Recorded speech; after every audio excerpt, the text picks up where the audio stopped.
يا هلا يا هلا يا معلم، وجايب لك انمي جديد، فما تنساش تصلي على النبي ولايك وشير وسبسكرايب لاخوك عشان محتاجهم اليومين دول. ويلا بينا نبتدي ملخص. وبتبتدي حكايتنا وبنشوف ان في مدينه وبتكون متدمره على الاخر ومولعه، والشياطين حرفيا بتكون مطلعه عين كل البشر اللي موجودين. وبنشوف ان في بنوته صغيره بتكون موجوده وامها بتكون مرميه ميته على الارض جنبها، والبنوته بتكون مرعوبه جدا لما بتكون شايفه قدامها واحد من الشياطين. وبنروح بعد كده للمدرسه الثانويه اللي بيكون فيها بطلنا، وبنعرف ان هو اسمه يوكي، وبطلنا بيكون قاعد بينظف الفصل هو واتنين صحابه، وبيكون متضايق ومقزعر عشان هو كمان عمال يعمل كل حاجه، وان اصحابه مريحين وسكليه، وان هم كده كده معتمدين عليه. فبطلنا بيقعد يزعلهم بيقول لهم يا حيوانات انتوا ما بتعملوش حاجه وانا بعمل كل حاجه، وعايزكم ان انتوا تنضفوا زي بالظبط. فبياخدوه على قد عقله وبيسكتوه بيقولوا له انت شاطر جدا في موضوع التنظيف ده واحنا بنعتمد عليك. وبيبص من الشباك وبيشوف ان البنات بيكونوا وصلوا المدرسه وده متاخر كالعاده، والبنات دول بيكون عندهم قوه خارقه، وده بسبب فاكهه الخوخ اللي هم اكلوها. والفاكهه دي بتكون موجوده في بعد شيطاني وبيكون اسمه ماتو، بس تاثير الفاكهه دي بيكون على الحريم بس، وان الولاد لما بياكلوها دي مش بتاثر فيهم وما بتدهمش اي حاجه. وبطلنا بيبص عليهم وبيكون متضايق جدا وغيران لان هو ما عندوش اي حاجه خارقه. وبيجي واحد بعد كده من زمايله بيقول له ان زرار القميص بتاعي اتقطع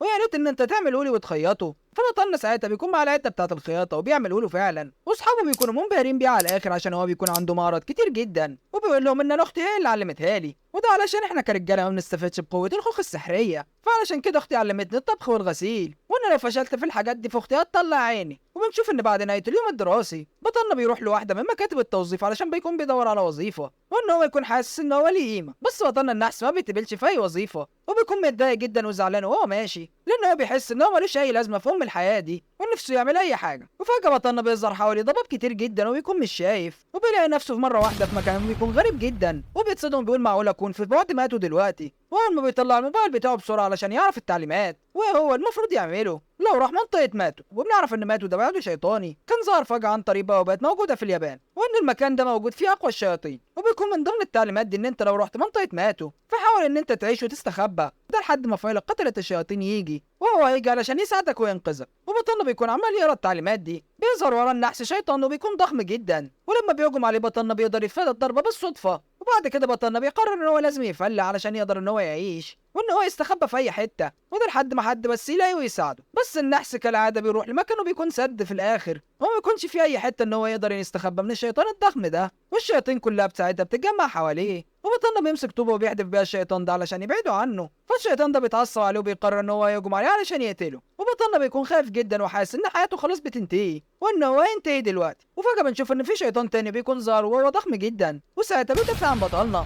وبنلاقي ان في بنوته راكبه فوق الوحش ده وبتكون متحكمه فيه عن طريق تعويذه سحريه، وبطلنا بيستغرب ازاي في بشريه موجوده في ماتو وده من غير ما يحصل لها اي حاجه. وساعتها البنوته بتساله وبتقول له انت ايه اللي جابك هنا؟ واضح كده ان انت شخص نحس على الاخر. والله نحس والله صديقتي، لان بطلنا اول ما وصل هنا فالشياطين لقيته قدامها وهجمت عليه على طول، وبعد كده بتطلع السيف بتاعها وبتبتدي ان هي تستعد علشان تقتلهم كلهم، وبنشوف ان الشياطين ساعتها بيهجموا عليها، بس البنوته دي بتكون قويه جدا وعلى طول بتهجم عليهم وبتقدر ان هي تخلص عليهم. وبنشوف ان باقي الشياطين بيتجمعوا حوالين الشيطان اللي هي كانت بتتحكم بيه وبيذبحوه، فالبنوته بتهجم عليهم مره تانية وبتخلص عليهم، وبعد كده بتقرب من بطلنا وبتقول له ما تقلقش انا هحميك، وبتعرفه بنفسها وبتقول له ما تقلقش انا البنوته كيوكا وانا قائده الفرقه السبعه، وده من فايل قتله الشياطين. وبطلنا بياخد باله ان في شياطين كتير جدا بيكونوا اتجمعوا حواليهم، وبيقول واضح ان الوضع اتأزم على الاخر وان احنا هنبقى كفته حالا. فعلى طول البنوته كيوكا بتعمل تعويذه وده علشان تقدر تتحكم في واحد من الشياطين، وبتقول لبطلنا اركب وبسرعه علشان نقدر نتكل على الله من هنا، وعلى طول بيفلقوا منهم،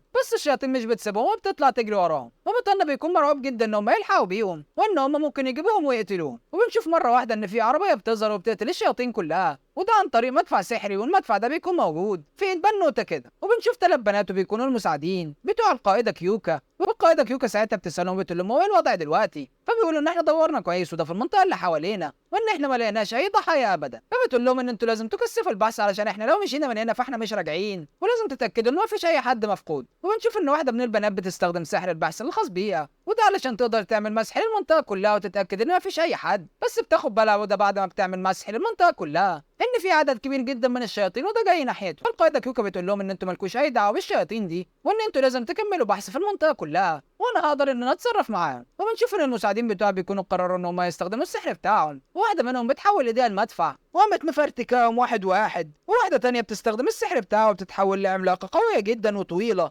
وبتكون عماله تفعص فيهم واحد واحد، وبنعرف ساعتها ان فاكهه الخوخ دي بتكون موجوده في منطقه ماتو بس. وبطلنا بيستغرب ان البنات لما بياكلوا الفاكهه دي بيقدروا يستخدموا السحر وبيكون عندهم قوه كبيره جدا. وبطلنا بيكون مصدوم لان دي اول مره هو يشوف فيها فايلة قتلة الشياطين عينيه. والمساعدين بتوع كيوكا بيشوفوا ان في طفل صغير وبيقدر ان هم يحموه، بس الطفل ده اول ما بيفتح عينيه بيبتدي ان هو يدور على اخته، بس للاسف مش بيلاقيها. وبنرجع بعد كده لبطلنا مره تانية وبيكون بياخد شويه نصايح من البنوته كيوكا، وده ايه المفروض يعمله اي شخص اول ما يوصل المكان ده، وان هو لازم يجري ويستخبى في اي مكان، وده لحد ما الفايلق انه يقدر ان هو يلاقيه ويحميه. وفجاه بيشوف ان في شيطان ضخم جدا وبيكون بيهجم على بنوته صغيره، ولما بطلنا بيشوفها بيعرف ان دي البنوته الصغيره اللي كانت بتجري حواليه هو واخوها، وده لما كان موجود في المدينه وده قبل ما يوصل هنا. فساعتها كيوكا بتوجه الشيطان اللي هي بتتحكم فيه وبتجري بسرعه علشان تقدر تاخد البنوته الصغيره دي وتقدر ان هي تهرب بيها. وكيوكا بتتضايق ان الشيطان المعفن ده مش بيقدر ينفذ التعليمات اللي هي عايزاها بالظبط، وان التحركات بتاعته بطيئه جدا، فبتقرر ان هي تخلص عليه وان هي تعتمد على نفسها، وبتطلع السفل تاني مره وبتخلص على الشياطين. بس ساعتها البنوته الصغيره بتطلع تجري وبطلنا بيطلع يجري وراه علشان يقدر يحميها من واحد من الشياطين، بس البنوته كيوكا على طول بتوصل وبتقدر ان هي تخلص على الشيطان ده، وده قبل ما هو يخلص عليهم. وبعد كده بتعمل حاجز سحري وبيكون قوي جدا، وده علشان يمنع الشياطين ان هم يوصلوا له. وبتقول ليوكي ان الحاجز اللي انا عملته ده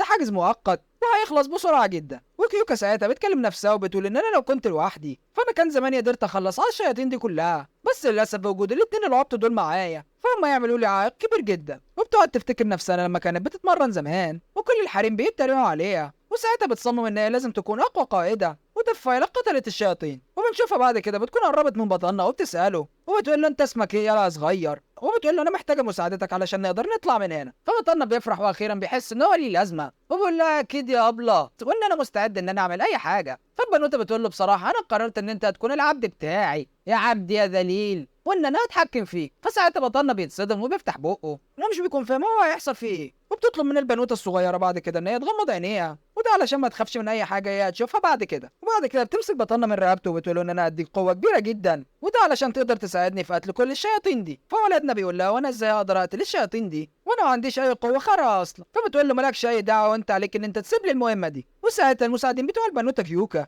مش بيكونوا فاهمين هي ناويه تعمل ايه في الواد ده، واول ما بتحط ايديها في بقه بنشوف بطلنا قام طاير في الهواء وبتخش جوه قوه سحريه جباره، وبنشوف ان هو اتحول لشيطان ضخم وده بقوه اسطوريه. والبنوته الصغيره والمساعدين بتوع البنوته كيوكا مش بيكونوا مصدقين نفسهم لما بيشوفوا ان هو اتغير. حتى البنوته كيوكا بتكون مصدومه من شكله وقوته وبتقول انا ما كنتش متخيله ان هو هيكون بالشكل ولا القوه دي. وبعد كده بتأمره ان هو يستخدم قوته علشان يقتل كل الشياطين. وفعلا بطلنا بعد كده مش بيكبت خبر وبيهجم على الشياطين دي بكل قوته وحرفيا بيفرتكهم وبيقطع وراكهم وبيعملها شاورما وده بكل سهوله. والبنوته كيوكا بتكون كمان هي بتوجهه علشان يقدر يقتل اكبر عدد من الشياطين وده من غير ما يتصاب باي اذى. بتكون مصدومه ومستغربه ان ردود افعاله دي سريعه جدا وقويه وده عكس كل الشياطين اللي هي كانت بتقدر تتحكم فيهم قبل كده. وبعد ما بيخلصوا على الشياطين بتاخد البنوته الصغيره وبتوديها لاخوها، بس بيتصدموا لما بيشوفوا ان الشياطين بدأ ان هم يندمجوا مع بعض وكونوا شيطان ضخم جدا. فبتقعد توجه بطلنا بعد كده وبتقعد تقول له انت قدها وقدود وممكن تخلص عليه. وفعلا بطلنا بعد كده بيطير بسرعه شديده جدا،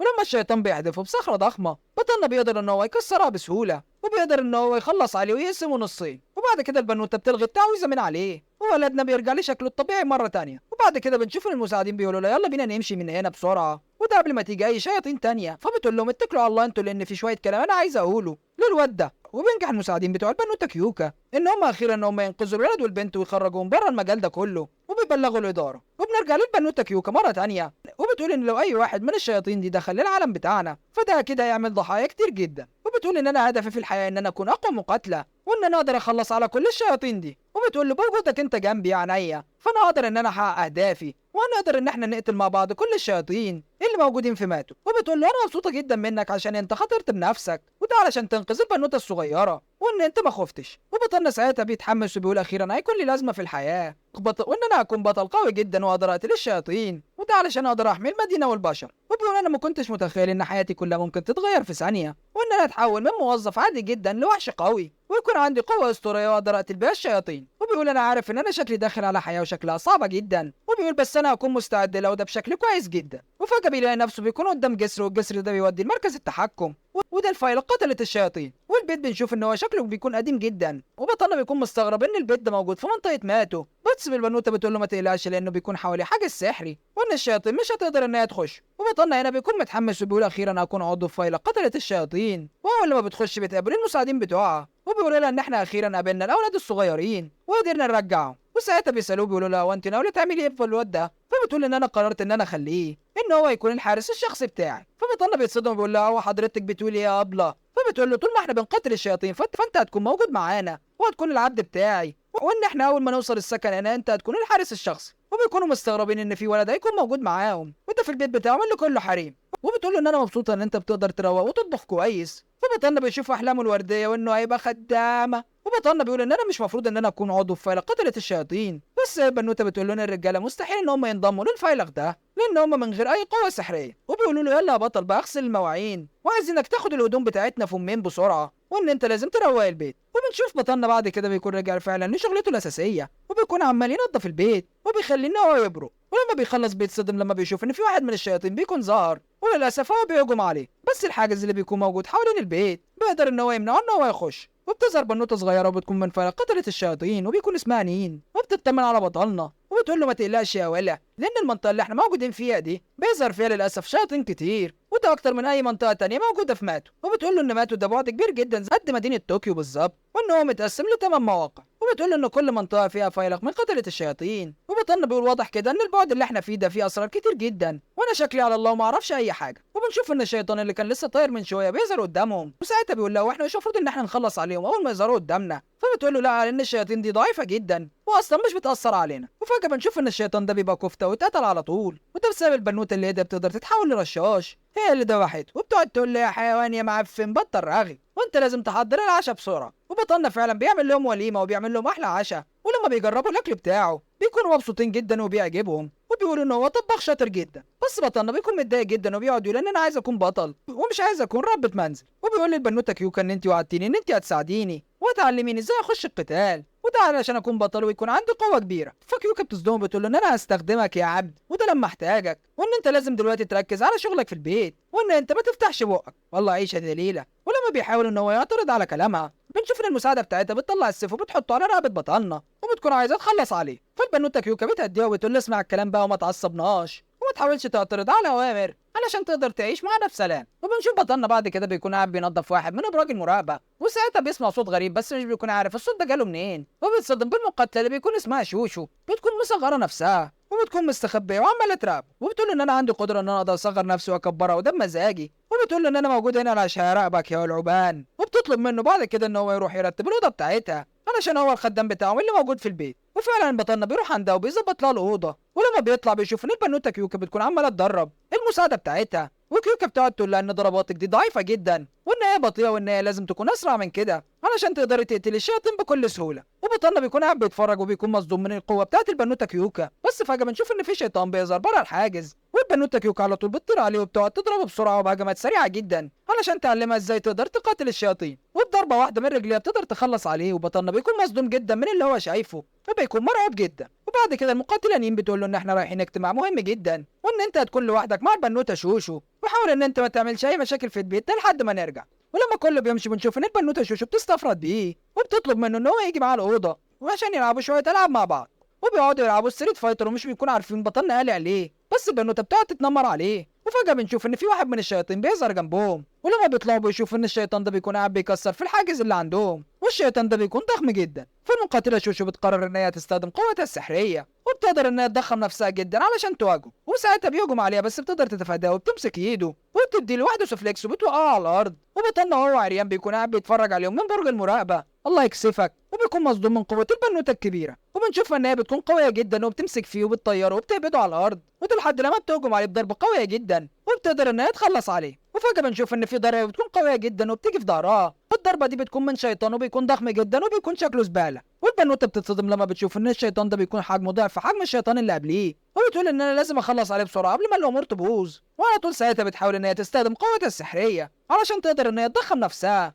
بس بتلاقي ان في شياطين كتير جدا بيكونوا كلاب وماسكينها من رجلها وبيمنعوها. وبعد كده بنشوف ان الشيطان الضخم ده بيهجم عليها وده بوكس قوي جدا وبيقدر ان هو يضربها وبيقدر ان هو يطيرها. وبطلنا بيكون مصدوم وبيقول واضح كده ان هي مش هتقدر ان هي تهزمه، بس للاسف انا مش هقدر ان انا اتحول لان البنوته كيوكا مش هنا، وبيقول ان انا لازم اتصرف بسرعه عشان اقدر احميها وده قبل ما هي تموت. وبطلنا بيقعد يفتكر اخر مره هو اتحول فيها لما البنوته كيوكا حطت صباعها جوه بقه، وعلى طول بيجري بعد كده جوه البيت وبيمسك الجوانتي بتاعه وبيقعد يحطه جوه بقه وبيقول يا ترى هو هينفع ولا لا. لما بطلنا بيعملها فعلا بيبتدي ان هو يتحول، بس بعد كده بنشوف ان هو بيرجع لطبيعته في ثانيه، وبيقول واضح ان انا محتاج حاجه اقوى من كده، وبيجرب بعد كده جزء تاني من هدومها وبيتصدم لما بيلاقي ان رجله بس اللي اتحولت، بس رجعت على طبيعتها مره تانيه. والمقاتله شوشو بتكون عماله تحارب الشيطان، وبيكون واضح ان هي مش قادره تعمل معاه اي حاجه والشيطان مفرتكها، وده بسبب قوته الكبيره. وبنشوف بعد كده بطلنا بيجري بسرعه على الاوضه بتاعت كيوكا علشان يدور على حاجه من هدومها اقوى من كده ويقدر عن طريقها ان هو يتحول، لحد ما بيلاقي الجزمه بتاعتها واول ما بيلمسها بيبتدي ان هو يتحول. وبنشوف ان هو بعد كده بيجري ناحيه الشيطان الضخم ده،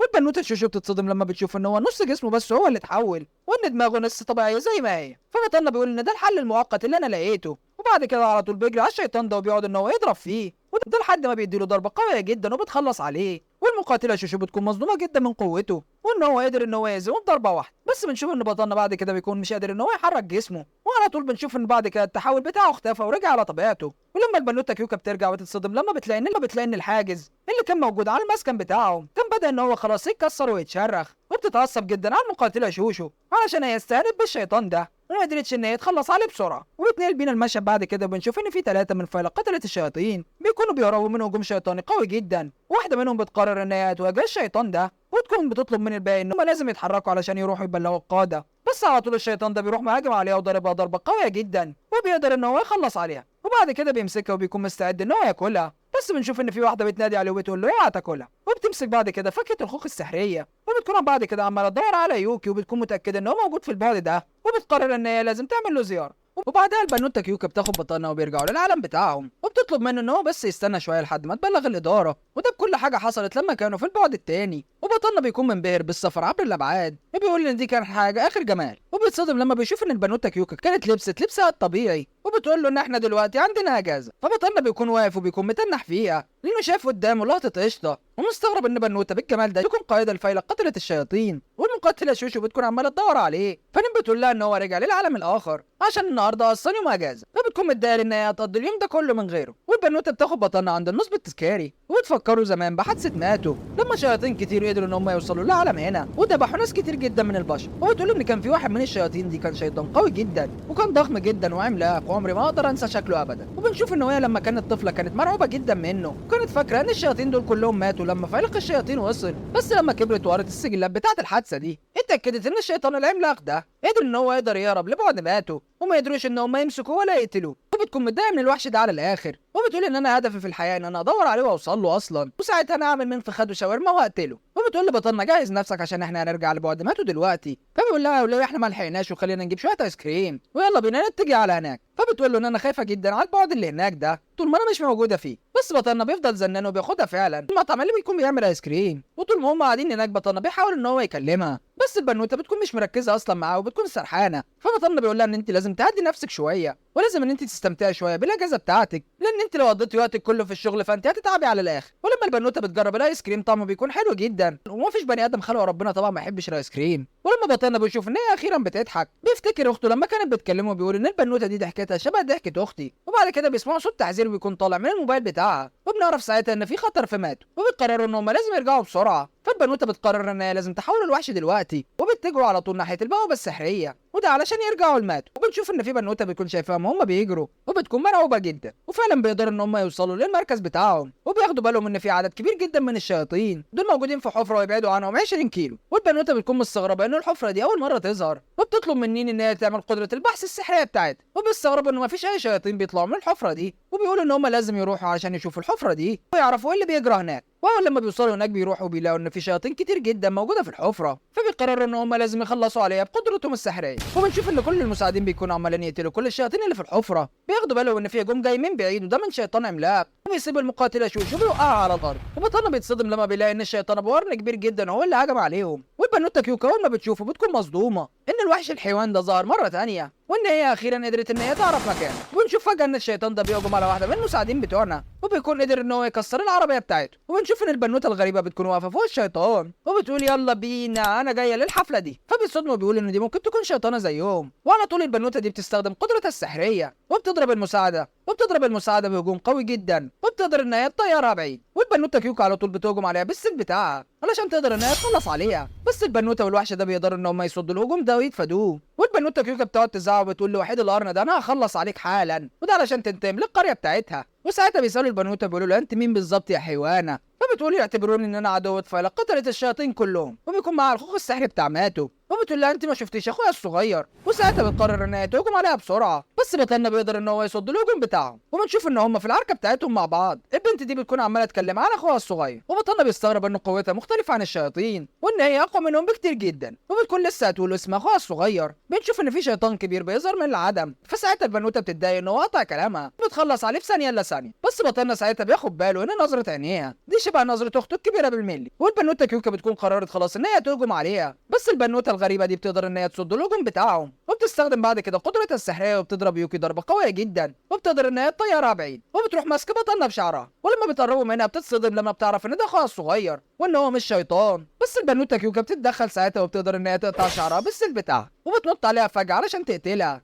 بس الوحش وحيد القرن بيقدر ان هو يصد الهجوم وبيحميها. وبعد كده بنشوف ان الوحش بياخد البنوته دي وبيطلعوا يهربوا. فالبنوته ساعتها بتتعصب وبتنادي على بطلنا وبتقول له يلا بينا عشان احنا لازم نلحقهم بسرعه. بس بتستغرب لما بتشوف ان هو عمال يقتل الشياطين اللي بيكونوا بيهاجموا على المساعدين بتوعها. ولما بيرجعوا بعد كده للسكن بتقعد تفكر في الكلام بتاعها، وبتقعد تقول يا ترى مين اخوها اللي هي عماله تدور عليه هنا. وبتقول ان اول مره اسمع عن اي بشري قدر ان هو يتحول لشيطان. وبطلنا ساعتها بيكون بيحضر الاكل وبيكون عمال يفكر وبيقول لو هي فعلا اختي ليه هي بتهاجم البشر وواقفه مع صف الشياطين. وبنرجع للبنوته دي ويكون اسمها اوبا، وفي واحده بتكلمها وبتقول لها ان انا اول مره اشوفك، ان انت ترجع من معركه وانت مجروحه. وواحده من اتباعها بيقدروا ان هم يعالجوها، وبتقول انا متاكده ان اللي كان مع البنوته كيوكا هو اخويا يوكي. وبتكون مستغربه ان هو ازاي يتحول للهيئه دي. وفجاه بنشوف بطلنا لما بيكون في الحمام بيتفاجئ ان في بوابه سحريه بتكون فتحت جنبه، وان في اتنين ظهروا عندهم. وبنعرف ان الاتنين دول من الفرقه السادسه من فيلا قتله الشياطين. واحده من الاتنين دول مش بتكون طايقه المساعده كيوكا. وبنتعرف بعد كده على قائده الفرقه السادسه اللي بيكون اسمها كلينكا. وكيوكا ساعتها بتسالها وبتقول لها ايه السبب اللي خلاك ان انت تيجي هنا. فتنكا ساعتها بتقول لها ان انا جايه علشان احنا لازم نتعاون مع بعض وان احنا لازم نشتغل كفريق واحد. والمساعده بتاعتها اللي بيكون اسمها ياتشو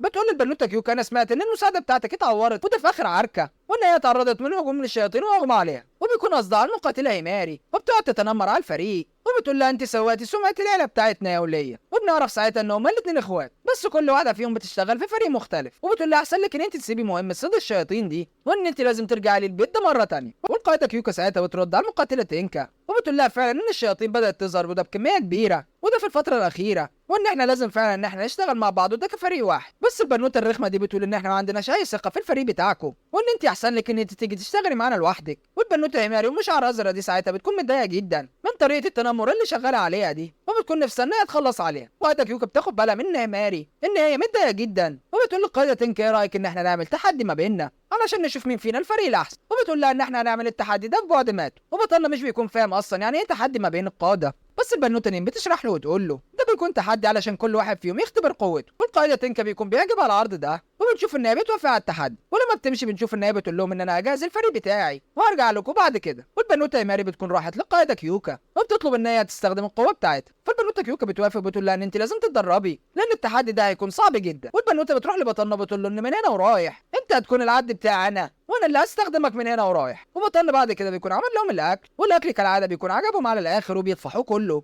والبنوته هيماري بتقول له ان انا عايزك تكون بارع زي ما انت كويس كده في الاكل. والقائده كيوكا بتقول لها ان انا عارفه ان انت مش طايقه اختك وان انتوا دايما في ما بينكم خلافات كتير جدا وان دلوقتي جت فرصتك عشان تثبتي ان انت احسن منها. والبنوته هيماري بتكون خدت بطلنا علشان يطلعوا يتدربوا، وبتقول ان قدره تحول جسم الاسلحه دي مش القدره الوحيده اللي عندي وان انا عندي شويه قدرات تانية كتير جدا. وبتوري له بعد كده الموبايل بتاعها وان هو موجود عليه صوره البنوته كيوكا، وبتقول له ان اي حد صورته موجوده عندي هنا فانا اقدر ان انا استخدم قدراته. وبيظهر بعد كده قدامهم شياطين كتير جدا. فالمقاتله هيماري بتقرر انها تستخدم قدره المقاتله كيوكا وبتبدا ان هي تندمج مع بطلنا. بس بنشوف بعد كده بعد ما بطلنا بيتحول بياخدوا بالهم ان شكله متغير عكس ما كان مع القائد كيوك، وفجاه واحد من الشياطين بيهجم عليهم، بس بطلنا بيقدر ان هو يتفادى الهجوم ده، وبياخد باله ان هو بقى اسرع بكتير جدا، وده عكس ما كان مع القائد كيوك. بس لما بيجري بسرعه علشان يقدر يضرب الشيطان ده، بيصدم ان الشيطان ما حصلوش اي حاجه، وبيعرف ان قوته الجسديه بقت ضعيفه جدا، بس سرعته بس هي اللي زادت، وبيبتدي يستخدم سرعته الكبيره دي، وبيفضل ان هو يضرب في الشياطين. والبنوته ماري ساعتها بتنبهر بسرعته الكبيره، وبتقول ان احنا اكيد هنقدر نكون فريق قوي جدا. وبنشوف هم راجعين في الطريق بعد التدريب، بطلنا بيبتدي ان هو يسالها عن سبب الخلاف اللي ما بينهم، وده ما بين اختها، فبتقول له ان احنا بننتمي لعائله اوزا، والعيله دي تقيله جدا، وكمان عندها قدرات كبيره جدا، وان احنا الاتنين دونا عن كل اخواتنا، ودونا عن كل اخواتي كنت انا الوحيده اللي فاشله، فعلشان كده قررت ان انا لازم اسيب البيت وامشي. وبتقول ان انا دلوقتي جت فرصتي علشان انتقم منهم كلهم الحيوانات، بس ده لازم يتم عن طريق مساعدتك انت ليا. وبتقول لي انا طموحي ان انا اكون قويه جدا، وان انا اكون زي قائد كيوكا بالظبط. وبطلنا بيحس ان هي عندها نفس الطموحات بتاعته، لان هو برضه في العالم بتاعه كان فاشل، وما كانش ليه اي تلاتة لازمه، وكان نفسه ان هو يكون ليه قيمه وان هو يعمل اي حاجه مهمه. فبطلنا بيوافق ان هو يساعدها، فالبنوته بتقول له اصلا انت مش من حقك ان انت ترفض يا عبد يا ذليل. وبعد كده بيسالها عن قدره اختها، فبتقول له ان اختي عندها قدره سحريه قويه جدا، ودي اسمها الساعه الذهبيه. هي اول ما بتفعل قدرتها السحريه دي، فهي بتقدر ان هي توقف الزمن، وكمان ممكن ان هي ترجعه. فبطلنا بيقول لها ايه اللي انت بتقوليه ده، فبيتصدم ان هو داخل على تحدي صعب جدا. وبنروح للفرقه السادسه بعد كده، وبنشوف ان البنوته ياتشي بتكون متضايقه جدا، وده عشان اختها ضعيفه، وبتقول ان اخيرا جت الفرصه اننا ننتقم منها وعرفها قوتها، وبتقعد تضحك بكل ثقه،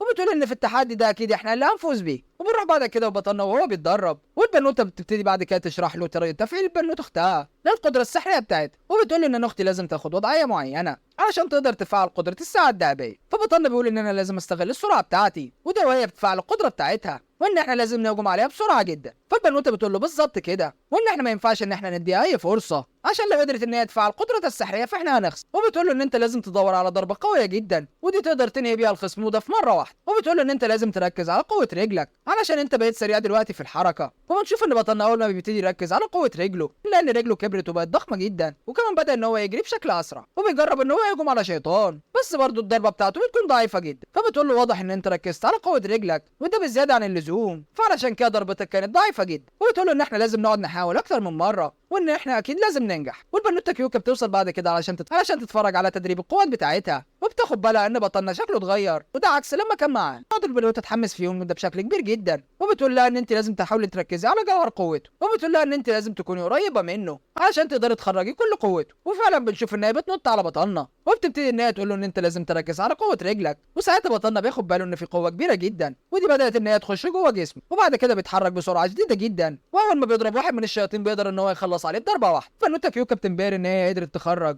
القوه كلها اللي جواها، والتدريبات بتاعتهم بتستمر، وده لحد لما بيجي ميعاد المسابقه. قائده تنكا بتوصل بعد كده، وبتقول ان دلوقتي جه الوقت علشان نثبت لهم ان الفرقه السته دي اقوى فرقه موجوده هنا، وهي اقوى منهم بكتير. وقبل ما يبتدي التحدي بنشوف ان الاختين بيكونوا واقفين قدام بعض، وبنشوف ان واحده منهم بتبتدي تنمر على اختها كالعاده، وبتقول لها ان انت احسن لك ان انت تستسلمي من دلوقتي قبل ما امسح بيك المكان، وبتقول لها ان انت مهما حاولتي مستحيل ان انت تكوني بقوتي، وان انت تقدري تهزميني. وبتفتكر كل ذكرياتها مع زمان، وده لما كانت بتتنمر عليها. بس بطلنا بيخش وبيقول ان انت مالكيش اي دعوه بالكلام بتاعها، وان احنا اتدربنا بشكل كويس جدا، وان احنا هنقدر نكسبها في التحدي ده وبس. وبنشوف بعد كده مقاتله وبيكون اسمها البنوته جينا، ودي من الفرقه 10. بتبتدي ان هي تعمل الحاجز اللي المنافسه هتكون جواه، وبتقول ان الحاجز ده امان، وانا لو حتى ظهر عشرات الشياطين فما فيش اي حد هيقدر ان هو يخش الحاجز ده. وبتكون متحمسه جدا للتحدي، والبنوته نيني بتكون عماله تشجع الفريق بتاعها. فبطلنا بقول لها يا وليه انت مش بتشاركي في العركه دي ليه؟ فبتقول له انا بس موجوده هنا علشان اشجعه بس. وبنشوف ان الجوله الاولى بتكون بين البنوته هيماري وهي بين اختها ياتش، والبنوته جينا بتقول ان اي حد هيتعرض لاصابه فهو هيتم معالجته طالما هو جوه الحاجز، يعني من الاخر كده كل حد يطلع كل قوته. والبنوته ياتش بتقول لهيماري ان انا هطلع عينك في الجوله دي، وان انا كده كده هرجعك البيت مره تانية زحفه. وبتبتدي البنوته هيماري ان هي تندمج مع يوكي، وبتقول ان هو ده هيشارك معايا في القتال كجزء من السلاح بتاعي. وبتبتدي المعركه، وبنشوف ان البنوته ياتش بتبتدي ان هي تحذرها، بس وهي بتتكلم بنشوف ان بطلنا بيجري بسرعه شديده جدا وبيهجم عليها، فبتتضايق على طول وبتعمل قدرتها السحريه. وبنشوف ان هي بتوقف الزمن وبترجع 5 ثواني. والبنوته هيماري بتاخد بالها ان هي لما استخدمت القدره بتاعتها ان هي بدات تحس بالارهاق والتعب، ولما بتهجم عليها مره تانية ياتشي بتاخد بالها ان هي قدرت تغير طريقه الهجوم بتاعها، وده عكس اول مره. والبنوته هيماري ويوكو بيكونوا طايرين في الجو، وده علشان يهجموا عليها. فالبنوته ياتشي بتقول ان انت لو فاكره ان انا ما طورتش مهاراتي عن اخر مره انا قابلتك فيها يا وليه فانت اكيد غلطانه. وياتشي بتقول طالما طايرين في الجو فهم اكيد مش هيقدروا ان هم يغيروا اتجاههم، ودي شكلها فرصتي في الهجوم. وبتكون بتستعد بالتعويذه بتاعتها مره تانية، بس مره واحده بنشوف ان ماري بتواجه يوكي وبيتجهوا عليها بسرعه شديده جدا وبيقدروا يضربوها، بس بنشوف ان هي بتضحك وهي طايره وبتفعل قدرتها السحريه تاني وبتقدر ان هي توقف الزمن وبترجع 5 ثواني للمره التانيه. وبعد لما بترجع بنشوف برضه ان هي بتستخدم قدرتها علشان توقف الزمن وتضربهم وهم في الهواء، ولما بتكون بتستعد ان هي تضربهم بالمسدس بتاعها بتتصدم ان هم مش موجودين وكمان بعيد عنها، فبتطلع تجري عليهم بس ان ال5 ثواني بتكون خلصت. والبنوته يا ماري بتحس ان الخطه دي ممكن تنجح وبتقول ان كل مره البنوته دي بتستخدم فيها السحر بتاعها فاحنا لازم ان احنا نغير طريقه الهجوم بتاعتنا، وبتقعد تتحرك حواليها بسرعه شديده جدا وده علشان تقعد تشتت انتباهها. ويوكي بيحس ان ماري متحمسه جدا للمعركه دي وان هي حابه ان هي تكسب باي شكل، وبيفتكر كلامها لما كانت بتقعد تقول له ان انا عايزه اكون قويه زي القائده بتاعتنا كيوكا بالظبط، فساعتها بيتحمس علشانها وبيبتدي ان هو يزود من سرعته. والبنوته اتشي لما بتيجي تهجم عليه بالسلاح اللي معاها بيقدروا ان هم يتفادوا الهجمه بتاعتها، فالبنوته بتقول لهم ان الخطه بتاعتكم دي مش هتنجح لمده طويله. وبنشوف تنكا بتكون عماله تتفرج على المعركه وبتكون مصدومه من قوه بطلنا وبتقول انا ما كنتش متخيله ان في عبد ممكن يكون عنده القوه الكبيره دي. حتى البنوته ماري بتكون حاسه ان بطلنا ده بيتفاعل معاها وكمان بيطلع كل قوته، فبتقول علشان كده انا مش هتنمر عليه بعد كده وعامله معامله حسنه ولازم اعتذر له بعد المعركه. وبتبتدي تفكر في خطه وبتقول ان كل مره البنوته دي بتبتدي تفعل قدرتها فهي بتاخد وضعيه دفاعيه وشكلها متخلف، واحنا المفروض ان احنا نقدر نستغل الوضعيه دي ونقدر ان احنا نهجم عليها بسرعه او ان احنا نهرب بعيد. ولو البنوته دي استخدمت قدرتها اكتر من مره فساعتها هي هتضعف على الاخر وهنقدر بالعافيه ان احنا نهزمها. بس البنوته هاتش القرشانه بتكون عارفه هي بتفكر في ايه وبنشوف ان هي بتفعل قدرتها السحريه، بس المره دي بتقدر ان هي توقف الزمن وده لمده 10 ثواني وبتطلع تجري ناحيتهم وبتحاول ان هي تستغل ال10 ثواني وفعلا بتقرب منهم وبتقدر ان هي تضربهم بالمسدس بتاعها. ولما بتخلص ال10 ثواني بنلاقي ان بطلنا والبنوته هيماري وقعوا على الارض وساعتها بتقرب منهم وبتقعد تتنمر عليهم وبتقول لها ان انا قدرت ان انا اطور قدرتي يا هبله واخلي قدره توقف الزمن دي تبقى 10 ثواني. والفرقه السته بتكون عماله تشجع بطلنا وهيماري علشان يقدروا ان هم يقوموا ويكملوا المعركه. والبنوته ماري بتحس بالياس وبتبتدي ان هي تحس ان هي خلاص خسرت، بس بنشوف ان بطلنا بيقدر ان هو يقوم مره تانية وبيقول ان احنا ما ينفعش ان احنا نستسلم وان احنا لازم نكسب التحدي ده، وبيقول لها ان انت لو بصيتي لوش اختك الجربانه ده هتاخدي بالك ان هي بدات تحس بالتعب، يعني مستحيل ان هي تقدر تعمل قدرتها تاني قدامنا. وساعتها البنوته ماري بتتشجع وبتقوم تركب بطلنا مره تانية، والبنوته كيوكا بتكون مبسوطه جدا وبتكون متاكده ان هم يقدروا يفوزوا المره دي. والبنوته هاتشي بتقول ليوكي ما تحاولش تحرج المعلمه بتاعتك لان انتوا اصلا مستحيل ان انتوا تقدروا تكسبون. وهيماري ساعتها بتقعد تحمس بطلنا وبتقول له ان احنا هنتخرطق للنهايه، وبعد كده على طول بيطلعوا يهجموا عليها علشان يدوها الضربه الاخيره. بس البنوته هاتشي بتبتدي ان هي تفعل قدرتها السحريه، بس المره دي بنعرف ان بطلنا والبنوته هيماري بيطلعوا ضوء قوي جدا وده علشان هي ما تاخدش بالها. بس البنوته هاتشي برضه بتنجح ان هي تفعل قدرتها،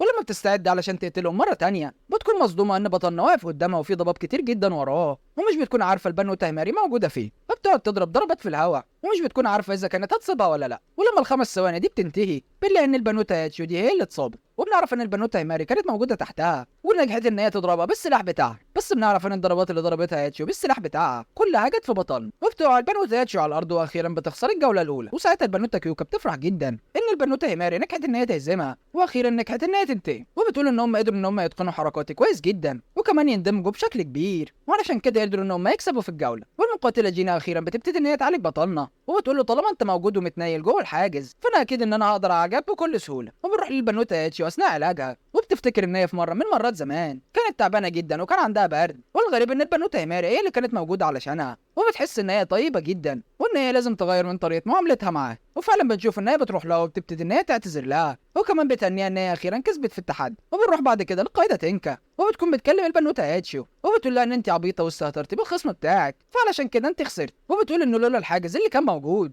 اللي قدر ان هو يشفيكي كان زمانك خسرت من الضربه الاولى في اول التحدي. وبتكون مبسوطه جدا من قدرات بطلنا وكانت بتتمنى ان في حد زيه يكون عندها في الفريق. وبنروح بعد كده للجوله الثانيه وبتكون ما بين البنوته شوشو والمقاتله ساري وده من الفرقه السادسه، بس واضح ان البنوته ساري بيكون اسمها حقيقي وبتكون واضح وبتكون نايمه جدا وسرحانه ومش مركزه. ولما بتروح علشان تبتدي الجوله بتاعتها بنشوف مجموعه من الشياطين وبيكونوا واقفين في مكان بعيد وبيكونوا عمالين يتفرجوا على العركه دي. وبنرجع بعد كده للتحدي اللي ما بين البنوته شوشو وساري وبنعرف ان الاثنين دول عندهم قوه جسديه كبيره جدا وان القتال هيكون عركه كبيره ما بينهم. والبنوته شوشو ساعتها بتروح لبطلنا وبتقول له بقى اتفرج يا ريس على العظمه اللي انا هعملها علشان انت هتنبهر من حركاتي. والقائده تنكا بتقول للبنوته ياتشو بما ان انت خسرت في التحدي اللي فات، فانت دلوقتي ممكن تتحولي لدور المشجعه وتقعدي تسقفي علشان تشجعي البنوته ساري. ولما بيقفوا هما الاثنين قدام بعض بنشوف ان البنوته شوشو بتقعد تتنمر على البنوته ساري، وبتقول لها ايه رايك ان انا اعزمك من غير ما استخدم حتى اي سحر. وبيبتدي التحدي ما بينهم، وبنشوف ان البنوته ساري بتهجم عليهم، بس البنوته شوشو بتقدر ان هي تمسكها وتهبدها على الارض. وبنشوف ان العركه ما بينهم بيكون شغاله سوبلكسات، وواضح كده ان هما الاثنين عندهم قوه بدنيه قويه جدا. وبنشوف ان البنوته ساري بيكون باين عليها ان هي حاسه بالتعب والارهاق، وبتكون قررت اخيرا ان هي تستخدم قدرتها السحريه. والبنوته اتش بتكون عماله تشجعها، وبتقول للبنوته تنكا يا ترى ساري هتقدر تكسب شوشو وده في خلال قد ايه. فالقائده تنكا بتقول ان هي هتكسب في خلال من دقيقه لمده 3 دقائق، ده لحد اقصى. وبنشوف شوشو ساعتها بتستعد للتحول بتاع ساري، وهي كمان بتضخم نفسها وبتتحول لعملاقه. فساري بتنبهر بالحجم بتاعها، وهي كمان بتفعل سحرها الخاص. والبنوته ساري مره واحده بتتحول بكميه كبيره وده من الطاقه السحريه. ولما شوشو بتهجم عليه علشان تضربها بالبوكس بنشوف على طول ان ساري بتكون طايره في الهواء وقدرت ان هي تتفادى الضربه بتاعتها. وبعد كده بتضربها البنوته ضربه قويه جدا، وبتقدر ان هي توقع العملاقه دي على الارض. وبتبتدي جينا ان هي تشرح قدره ساري ده ان هي بتقدر تزود قوتها، وده لعدد كبير من الوقت بيكون من دقيقه لمده ساعه. وكل ما كان الوقت اقصر كل ما كانت اقوى. وبنشوف ان شوشو بتكون اتعصبت وقررت ان هي تدوس عليها وتفعصها زي الصرصور، بس البنوته ساري بتطلع تجري وبتروح ضربها في قصبه رجلها، وبتمسك البنوته طوب وبتقعد تحدفها لحد ما بتغفلها وبتطير عليها وبتضربها واحده في بطنها. ولما بتقع على بطنها وتبص على بطنها وبتاخد بالها ان هو قلقان جدا عليها، فساعتها بتتحمس وبتقرر ان هي لازم تكمل العركه دي. والبنوته ساري بتقول لها احسن لك ان انت تستسلمي علشان انت مش هتقدري ان انت تهزميني. وشوشو بتفتكر زمان لما كانت موجوده في المدرسه كان كل اصحابها عندهم حبيبه الا هي، فعلشان كده هي قررت ان هي تنضم لفرقه مكافحه الشياطين علشان هي مش زي باقي البنات وما عندهاش ولا حبيب ولا قريب ولا غريب. نرجع للمعركه مره تانية وبنشوف ان هي استخدمت السحر وقدرت تضخم من نفسها مره تانية، وبتكون نطت في الهواء علشان تقدر تفعص البنوته ساري، لدرجه ان البنوته كيوكا بتنصدم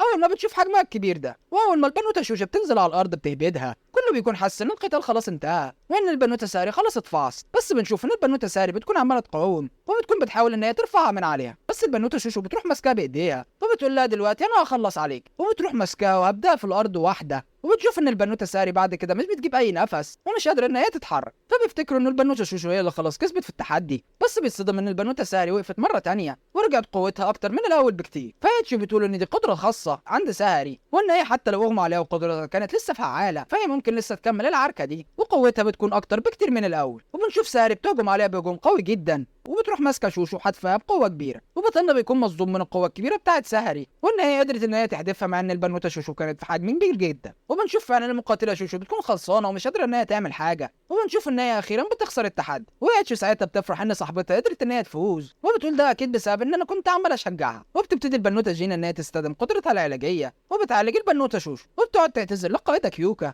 فبتقول لها انا مش عايزاكي تزعلي واحنا هنتناقش في موضوع العزيمه بتاعك ده. وبتكون ماشيه عماله تعيط علشان هي خسرت، وده عشان بطلنا كان واقف وعمال يتفرج عليها. وبنشوف ان البنوته نين ساعتها بتستخدم قدره البحث بتاعتها وبتاخد بالها ان في شياطين اقوياء موجودين حواليها. ولما الشياطين بياخدوا بالهم ان هم اتكشفوا بيقولوا لهم استعدوا بقى لان المعركه الحقيقيه هتبتدي دلوقتي. وفجاه بنشوف ان الشياطين بتكون عماله تظهر وده بكميات كبيره جدا، وبيكونوا عمالين يتجهوا ناحيه الحاجز. فالبنوته ماري بتستغرب وبتكون مش عارفه هم ليه ظهروا دلوقتي. ولما بيقعدوا ان هم يكسروا في الحاجز البنوته جينا بتطمنهم وبتقول لهم ان الشياطين دي مستحيل ان هم يقدروا ان هم يخشوا او يكسروا الحاجز. فبيظهر ساعتها شيطان بشري عملاق وبيقول لها يا معفنه الحاجز اللي انت عاملاه ده ضعيف جدا وان انا اقدر اكسره بكل سهوله. وفعلا بيروح ضارب الحاجز ده ضربه قويه جدا وبيفنشه، وبيقول لهم استعدوا بقى يا اوباش انتوا كلكم هتموتوا دلوقتي. فالبنوته كيوكا ساعتها بتقول لهم ان انتوا لازم تستعدوا دلوقتي لان المعركه هتشتغل حالا. والبنوته تنكا بتنقل كل الناس اللي مش بيعرفوا يعاركوا، وبنشوف ان الشياطين بتكون بدات في الهجوم عليهم، فكلهم بيتحدوا وبيقرروا ان هم يقتلوا الشياطين. والبنوته كيوكا بتكون بتهجم على شيطان ضخم وبتقدر ان هي تخلص عليه. حتى البنوته شوشو بتبتدي ان هي تتحول لحجمها الضخم جدا وبتقعد تطير في الشياطين. ولما واحد من الشياطين كان خلاص هيهجم عليها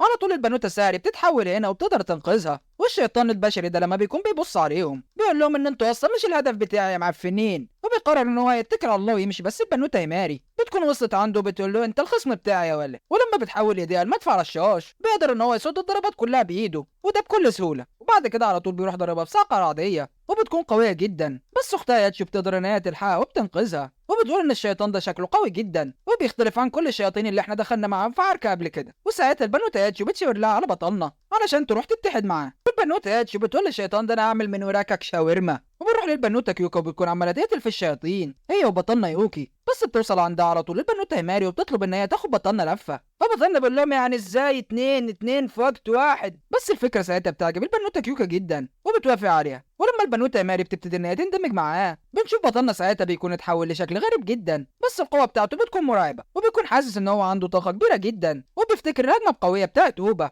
وبيقول دلوقتي انا ممكن استخدم زيها. وبيبتدي بعد كده ان هو يطلع قوه انفجاريه قويه جدا من بقه، وحرفيا بيفرتك كل اللي موجودين قدامه. والبنوته ماري هي وكيوكا بينبهروا من اللي هم شايفينه ده، وبيقولوا واضح ان اندماجنا معاه، واضح ان هو قدر يطلع منه قوه كبيره جدا. والبنوته تنكا بتكون بعد ما نهت الاعضاء اللي مش قادرين يخشوا العركه، بتكون قررت ان هي لازم ترجع مره تانية علشان تنضم للمعركه، وبتقول والله انا كان على عيني بس انا ما بحبش الهزيمه. وبنشوف البنوته كيوكا وهي قاعده بتقتل الشياطين. جينا كالعاده بتكون واقفه مع البنوته نيني، وبتكون عماله تشجع كالعاده بكل حماس، وبتقول ان البنوته كيوكا كانت بتتمرن لوحدها دايما، وده بشكل قاسي جدا، وده قبل ما تاخد قوه الخوخ السحريه، فعشان كده هي بتستحق منصب القياده دايما. والشيطان البشري بيكون عمال يستخدم قوه الرعد بتاعته عشان يقدر يهجم على البنوته ياتشيو، بس كل مره البنوته ياتشيو بتقدر ان هي توقف الزمن علشان تقدر تتفادى الهجوم بتاعه. والبنوته بتقول له بعد كده ان محاولاتك دي كلها ملهاش اي تلاتة لازمه، وان انت مستحيل ان انت تقدر تصيبني. بس في اخر مره البنوته بتستخدم قدرتها وبترجع بالزمن، السفاح بيقدر ان هو يصيبها وبيقرب منها بعد كده وبيطلع طاقه جباره، وبيكون بيستعد ان هو خلاص هيخلص عليها وهيقتلها. وبنشوف ان البنوته ياتشيو بتكون واقفه قدامه وبتكون خلصانه ومرهقه جدا، وده بسبب ان هي استخدمت قدراتها كتير جدا. والسفاح بيبتدي ان هو يطلع طاقه كبيره جدا من بقه علشان يقدر ان هو يهجم بيها، بس فجاه بتظهر القاعده تنكا من العدم وبتقعد تطمن على البنوته ياتشيو، والشيطان بيكون مستغرب ومش عارف هي ظهرت له منين اصلا. بعدها القاعده تنكا بتطلب من البنوته ان هي ترتاح، وبتقول لها سيبي لنا المعفن اللي قدامنا ده. فالشيطان بيتعصب ويقول لها ان انت لوحدك،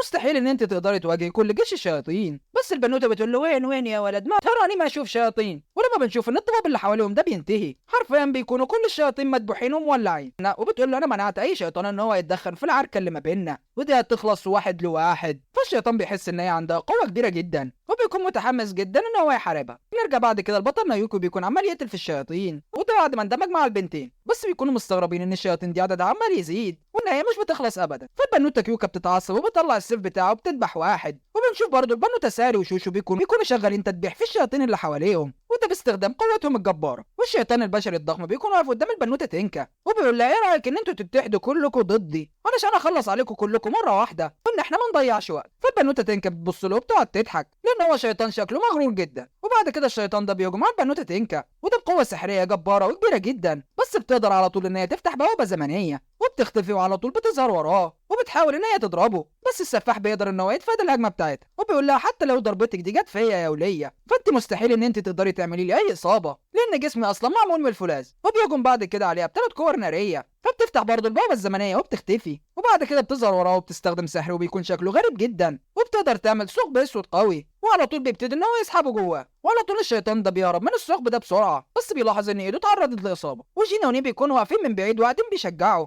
وبيكونوا مبسوطين ان القاده بتوعهم ناس دي تدبيح في الشياطين وان هم بيأدوا كويس جدا. وبنرجع للشيطان البشري ده وبيكون جاب اخره ومتعصب على الاخر وبيقعد يطلع طاقه سحريه جباره من جسمه وبيقول لها هالحين انت هتخسري حالا ناو ومش هيتبقى منك اي حاجه. وبيقعد يضرب صواعق رعديه قويه جدا وبيقول ان انت مستحيل ان انت تقدري تهربي من الهجمات دي. والبنوته ماري ساعتها بتكون خايفه على البنوته تنكا، بس القائد كيوكا بيقول لها تقريبا كده انت ما تعرفيش قوتها الحقيقيه. وفعلا اول ما بتنتهي الصواعق الرعديه بتاعت الشيطان ده بنلاقي ان القائده تنكا لسه واقفه قدامه وبتقعد تقول له ترى كثرتها يا ولد والله كثرتها، وفين بقى القوه اللي انت عمال تقول عليها دي. وعلى طول بعد كده بتهجم عليه وبتدي له بوكس وبيكون قوي جدا، والشيطان بيتصدم ان هي قدرت ان هي تطيره بوكس واحد بس. وبعد كده بتنتقل عن طريق البوابات السحريه بتاعتها وبتعمل التعويذه السريه الخاصه بيها، وبنشوف ان التعويذه دي عباره عن ثقب اسود وده بيكون ضخم جدا وموجود في السماء وبيقدر ان هو يسحب الشيطان البشري ده وكل الشياطين اللي موجوده حواليه وبيخلص عليهم. وبطلنا بيتصدم من القائده ان هي عندها قوه كبيره جدا وان هي قدرت ان هي تخلص على الشيطان البشري ده هو وكل الشياطين بتوعه وده في هجمه واحده. وبيقول واضح ان القاده عندهم قوه كبيره جدا وسفاحين. فالبنوته كيوكا ساعتها بتقعد تضحك وده بكل غرور وبتقول في يوم من الايام انا هكون القائد الاعلى وده فعلا قتلت الشياطين. وبنشوف ان هم بعد كده لما بيتجمعوا مع بعض بيقولوا ان التقارير الموجوده بتثبت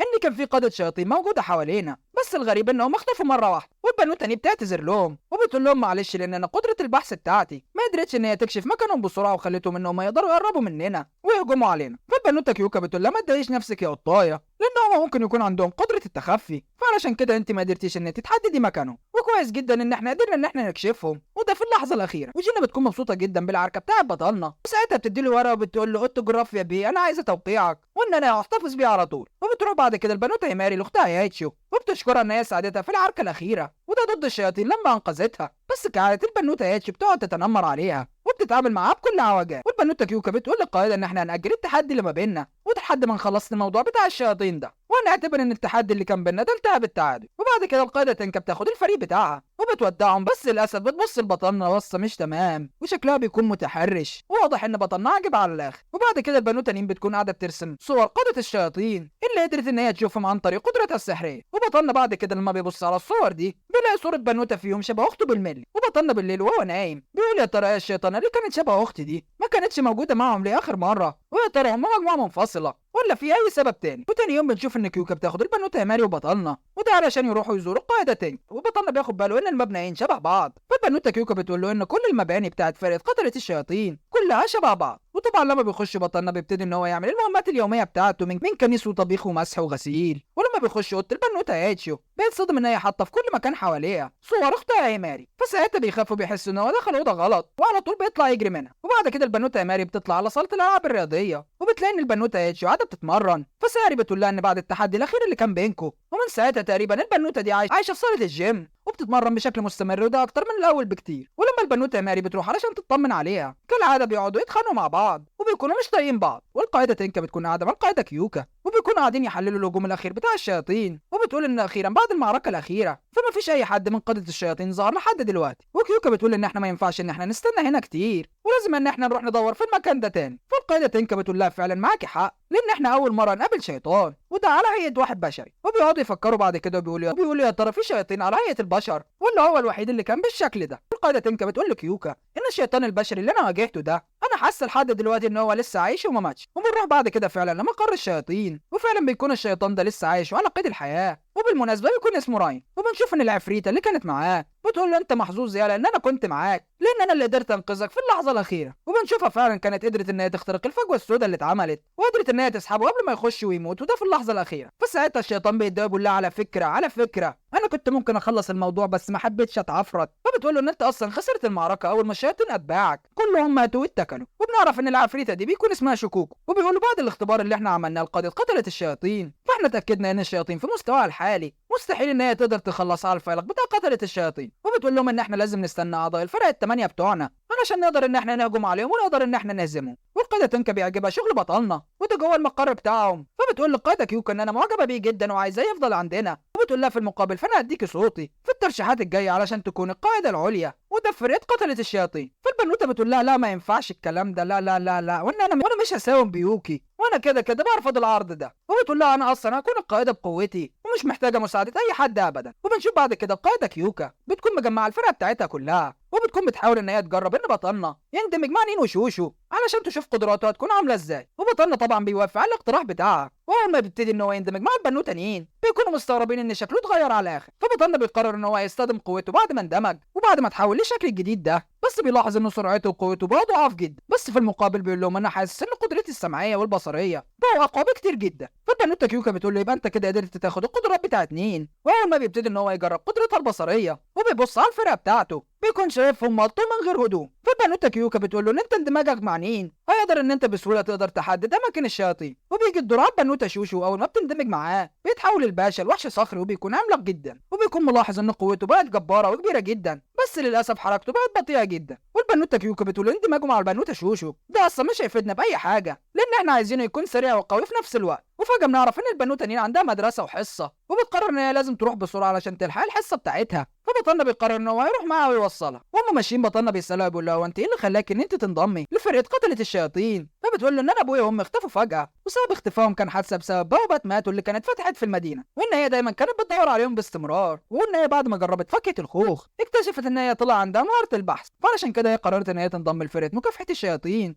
علشان تقدر تلاقي ابوها وامها. وبعد كده بنشوف بطلنا بيكون قاعد مع البنات وبيسمعوا فجاه صوت استغاثه من البنوته ماري وشوشو. فعلى طول القائده تنكا بتفتح البوابات، ولما بيروحوا هناك بيلاقوا ان في بوابات كتير جدا عماله تفتح وفي شياطين كتير جدا محاصرهم وعماله تطلع. فبطلنا على طول بيبتدي ان هو يندمج مع البنوته كيوكا وبيقعدوا يحاربوا في الشياطين دي وبيذبحوا فيها. وبعد لما بيخلصوا على عدد كبير جدا منهم بيلاقوا ان في مجموعه من الشياطين اندمجوا مع بعض وكونوا شيطان واحد وضخم جدا. ولما بطلنا بيهجم عليه وبيقدر ان هو يقسمه نصين بيتصدموا ان العفريت ده عنده قدره التجدد مره تانية. فساعتها بطلنا بيستخدم كل قوته وبيطلع يهجم عليه مره تانية وبينجح اخيرا ان هو يقتله بمساعده القائده كيوكا. وفي الوقت ده بنشوف ان العفريته شكوكو بتكون واقفه فوق وعماله تتفرج عليهم وبتقول ان فكره تعديل الشياطين بالمنظر ده فكره مش وحشه وما ومع الوقت احنا اكيد هنقدر نعمل شياطين اقوى من كده بكتير، وبتقعد تفكر في خطه جديده عشان تقدر تطور من الشياطين دي ويقدروا يخلصوا على الفايلق ده. وبس كده يا سيدي، يبقى خلص ملخص. ما تنسناش بلايك وشير، ولو بتتفرج عليا لحد هنا ما تنساش تكتب لي 50.